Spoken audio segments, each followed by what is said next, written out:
I'm not gonna like you. I can tell right away, out of everyone here, I like you the least. I am absolutely disgusted that 2 weeks before Thanksgiving, we're already releasing Christmas movies. So, of course, I swapped out my cowboy hat for my Santa hat, hopped on my sleigh, and blew out the speakers with some DMX on the way to the theater to see Red One. And, well, it's a Christmas movie, I guess. Can't really deny that.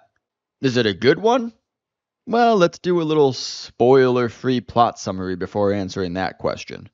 We start our journey at a mall where J.K. Simmons, the real Santa Claus, is posing as a fake Santa. He says it's important for him to get out into the real world and see the people he works round the clock for. And I guess he wanted to see the absolute worst of them, so he chose a mall in Philadelphia.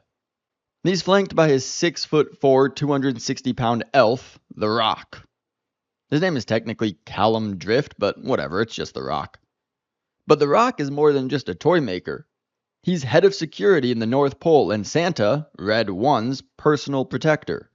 But he's not so hot on continuing in that role. While Nick thinks it's rejuvenating to get out and see the people they make toys for in the North Pole, it makes The Rock cynical to see all of the people in the world being dicks. Which again, is why you don't go to Philadelphia. Of course you're going to lose faith in humanity there. Go to a Midwest city where people are nice, like Madison, or Indianapolis, or Columbus. We're then treated to some ridiculous world building, including Santa Claus hopping in his supercar-esque sleigh, taking off from a runway on a military base with 2 fighter jets escorting him before the antlers on his reindeer glow blue and he basically hyperspaces out of there to the North Pole. What's the North Pole like, you ask? Well, imagine if Wakanda was snowy. That's about it. They got a force field dome and everything. We're also introduced to Jack O'Malley, played by Chris Evans. He's pretty reminiscent of the character he played in Knives Out. Don't worry, this movie is better than Knives Out at least. And he's always been a dick. When he was a kid, he exposed to some other kids that Santa wasn't real. And that started him on a trend of frequenting the naughty list. He's a mercenary hacker who works for the highest bidder. He's way too good looking to be a hacker. He's a bad father, and he's unknowingly working for a group of people who want to kidnap Santa Claus. He finds the Wakanda complex by monitoring for seismic activity. The bad guys, led by the Winter Witch Grilla, cut a hole in the force field dome and go in and kidnap Red One to try and use the names on his naughty list to make the world a better place. With the only link to knowledge of Santa's whereabouts the North Pole can find being Jack O'Malley, the Mythical Oversight and Restoration Authority offers to double his payment if he helps them find Nick. You see, not only do Santa Claus and the Winter Witch exist, but presumably all mythical creatures and legends, including the Headless Horseman. And yet they basically default to paying the dude who attacked them to help them find Santa Claus rather than any super powerful mythological creatures or even just threatening him. Okay. So the rest of the movie turns into a buddy cop with The Rock and Chris Evans fighting different mythological creatures to try and save Christmas and perhaps restore a bit of hope in The Rock. Alright, so is this a good movie? No. Absolutely not. The world building is absurd, and frighteningly, it seems as though it might be geared toward making its own mythological universe, although I doubt it.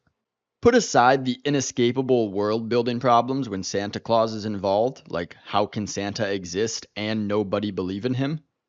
Like, do parents think that these presents just magically appear under their tree on Christmas Eve? They didn't wrap them.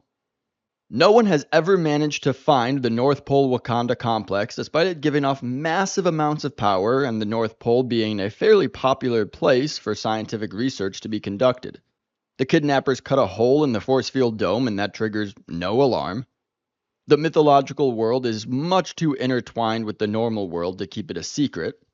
The dynamic between Chris Evans and The Rock just isn't enough to carry the film. Neither one is all that great an actor or super funny, and logistically speaking, Chris Evans' character shouldn't even be in the movie. He's not needed. The bad guys hire him to find the North Pole, but he doesn't even know what he's looking for and just monitors for seismic activity. Which means they probably told him to monitor for seismic activity. Which means they could have very easily done it themselves or just gone north to the North Pole. They know Santa's there somewhere. There are even small things that don't make sense that bugged me to no end. Like at one point they say the time is 11 p.m. NPST, which I assume means North Pole Standard Time. But that doesn't make sense because time zones don't exist at the North Pole. That's where they all converge.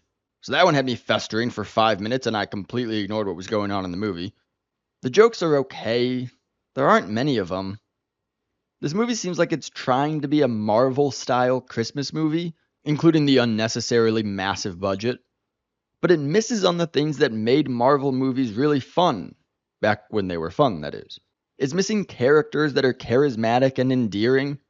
Mainly because Chris Evans has never been the most charismatic actor, and for some reason, whenever The Rock leaves the ring, he loses about 70% of his charm.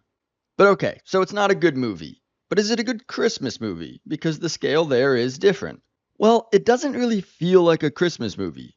I mean, they won't even call Santa Claus Santa Claus, unless it's Jack saying it incredulously. It's always Nick or Red One. The elves aren't short, they're CGI polar bears and The Rock. Santa isn't fat, he's military pressing 300 pounds like it's nothing. They're going for a different take on Christmas movies, and I get it, they're trying to be original, but it loses the magic of Christmas with it. It's kind of like the episode of The Office where they're having a classy Christmas with a stand-up bass. They tried to get the charm of a Christmas movie mixed with the excitement of a Marvel or comic book movie, but instead they ended up not really getting either. Now, the thing about Christmas movies is they always have a heartwarming ending. And here's where I'm going to have to talk some spoilers. The movie ends with The Rock agreeing to stay on working for J.K. Simmons Claus because he finally sees what Nick has been talking about. He looks at Jack and sees the child inside of him as he sits with his son. The message being that childlike innocence is inside even cynical and naughty adults, and Christmas can bring it out. But this doesn't work. The only time we're shown Jack as a kid, he's a dick. So The Rock is just seeing a younger version of the same dick today. Also, the witch isn't even that bad. Her plan is to imprison the naughty in these snow globes, but when Jack and his son end up in them, they set themselves free by becoming a little nicer. Not exactly the evil plan that the movie portrays it as, getting people to be nicer. So if your expectations for Red One are to have some stupid fun watching The Rock get slapped by Krampus, then it'll be great for you. But if you're expecting anything more, you're going to be woefully disappointed. All right, the sauce. What? The sauce. I don't know. You're using too much sauce. Okay? Review's over.